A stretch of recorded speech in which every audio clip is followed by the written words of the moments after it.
Today, let's talk about a fascinating and often confusing subject in reproductive medicine, immunological infertility. Hi, my name is Dr. Swarchla, Scientific Director with Ziva Fertility Centers. Some people call it a myth, while others strongly believe it's a hidden reason behind many failed pregnancies. So, what's the truth? Let's explore. What do we mean by immunological infertility? Normally, our immune system protects us from bacteria, viruses, and anything foreign. But sometimes the same immune system can get a little too protective. In immunological infertility, the theory is that the body may mistakenly identify sperm, egg, or embryo as foreign invaders and attack them.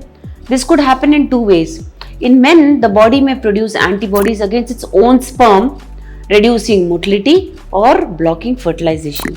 In women, these antibodies may attack sperm after intercourse, or immune reactions may interfere with implantation of the embryo. Well, is it a proven cause? Let's talk about the reality. Yes, anti-sperm antibodies are well documented. They can sometimes cause difficulty in natural conception. However, the broader idea that the immune system rejects embryos is still under scientific debate.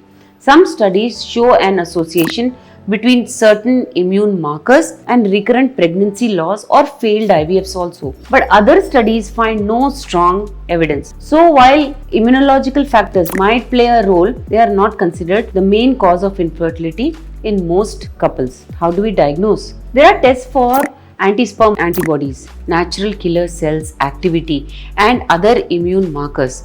But here's the catch. Not all tests are standardized and results can vary widely between labs. That's why international guidelines caution against over-relying on immune tests in routine infertility evaluation. Let's look at the treatment options. In couples where immune factors are suspected, doctors may consider IUI, intrauterine insemination, by bypassing cervical mucus with antibodies. IVF for ICSI is also considered to directly inject sperm into the egg, avoiding immune barriers. In some cases, medications like corticosteroids or immunotherapies have been tried, but their effectiveness is still under debate. So treatment is very individualized and we focus on what has proven success rather than just chasing unproven theories. Immunological infertility, is it a truth or myth? The truth lies in the middle. Certain immune reactions like anti-sperm antibodies are real and can affect fertility, but the broader idea of immune system being the main villain in infertility